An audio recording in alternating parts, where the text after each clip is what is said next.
So what do we got here? So I have a couple of, let's go back. I got some really interesting stories that I've been holding on to for a while, and we've been inundated with statistics and questions and not knowing what the hell's going on and trying to figure things out. I got to get to these because they're so awesome. They talk about how crazy this has been on people, right? So there's one article talking about how the landlord tenant board is open again and that they can start evictions, which sets off a chain of events like this article here, which I can't pass up. It's not from Canada. It's not from Toronto. It's from Hartford. But a tenant killed his landlord with a sword over a rent dispute, police say. That is not normal behavior, right? Like, this is COVID-induced behavior. Then we have stuff like, this is pretty funny. Toronto tenants being evicted by landlord for second time since the start of the pandemic. Yeah. That's kind of interesting. And then this one I absolutely love. Where's this one? They put up a sign on the front. Crap. There we go. Sign blasting. This is great. Ontario landlord puts up a sign blasting tenant who refused to pay rent for 13 months, calls for help from Doug Ford. And so I'll put it up on the screen, but it says the guy's name, a big sign up on the side of a building.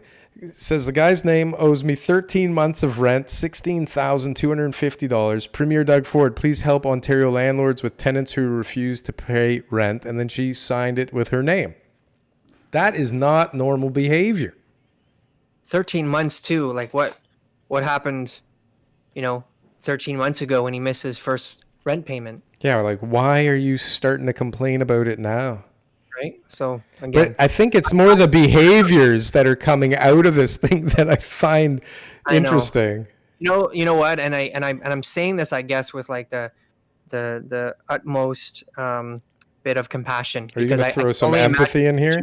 Yeah. I can only imagine the situations that some landlords are in, but landlords are responsible for maintaining relationships with their tenants. Landlords are responsible for maintaining all the bills at a rental, even when the tenant is not paying, right? There's a lot of responsibilities that landlords have, and they're getting very emotional and upset because a lot of them are financially, less liquid than they want to be, and this is a huge hit that they're just not a storm that they may not be able to weather, and Sure. There's all sorts of other pressures, right? Oh, yeah. So I get it, and and landlords are doing and saying things and getting really personal and stuff, but you got to be empathetic and you got to understand there are going to be tenants who take advantage for sure. And Sure. Maybe you've got one of them. I understand that. And it sucks. But right now the situation is the tenants have a lot more power than ever before. And my recommendation, I got a call from a landlord today. It was about a hot water tank dispute. And I said, you call the hot water company and you put in a new hot water tank, because that $50 a month or whatever it's going to be is worth way more than any other headache that you're going to have from these tenants, because it's a nightmare right now, and evictions are not going to be fun, and any other type of dispute is only going to drag you down, mentally, physically, spiritually. So start resolving these issues, and maybe go a little bit step further than you normally would have with a tenant, even if they're a prima donna, because right now, going to a dispute, going to a tribunal or having any types of hearings is not going to work out well for you, even if you're right. Yeah. Hold on one second. No noise in your background. I lost your mic though. Your mic unplugged. Now you're good. Can you hear me? Yeah, now you're good. Yep. Yeah, there's a whole yelling match going on in the background. Okay. There's no background. No, not like my house when the wrestling matches start happening. That you hear big time. The microphone this microphone can hear my beard grow.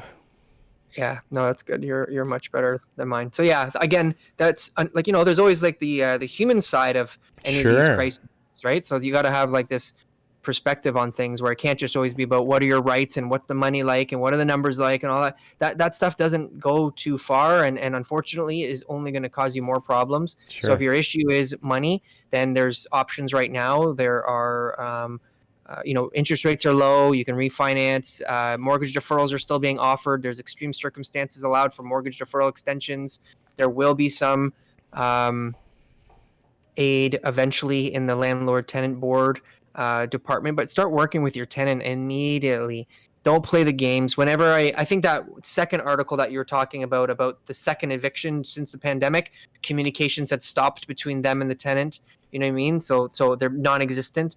That you can't let that happen. No, you can't. And the only way it's going to happen is if you start going there and saying, "Screw you! It's my house. That's my property. Get out." That's not going to work. No. Well, it'll do something. Tenants right now are more aware of their rights than ever before. Sure. And they have more rights than ever before. Sure. So it's an uphill battle. Drop the boulder, climb to the top of the hill without it, and find some resolutions that are going to work and take care of it in a very diplomatic way. And when you do that, your peace of mind is going to be a lot better. And right now you're hanging on to a piece of real estate that's going up. So what are you worried about? Yeah. I mean, listen. That's why you got into this before. That's why you got into the investment property business. Human nature. People react based on their circumstances, and generally the people that are reacting this way are already having all kinds of other issues in the background, and this becomes just a good public forum to blow off some steam and act a little crazy. Yeah. The person who put the sign on the building, if you're listening, it's your fault. That's right. What do you think in letting them go 13 months? 13 months ago. That's 7 months. Do the right thing. 7 months prior to COVID, you idiot. Stop it. Yeah. Stop it. So that's just the way it is. People always look for other people to blame their problems on, right? So that's right. Hold on. We gotta add in, hey, if you like what we're doing here, please subscribe to the channel and click that bell, because we need more of you. You never know. We could be doing daily episodes eventually. So click that bell if you want to get updated. That's Real estate markets day by day. That's right. It seems to me like we have a good 20 to 25 people that watch this regularly. I'm good with that. I am so good with that. That's more people than I talk to when I'm at home alone. That's right. But let's talk about Brian's stuff, because Brian's got a couple of different Absolutely. parts to his. Yeah, and there's a lot of stuff here, and I think I've got some good answers for him.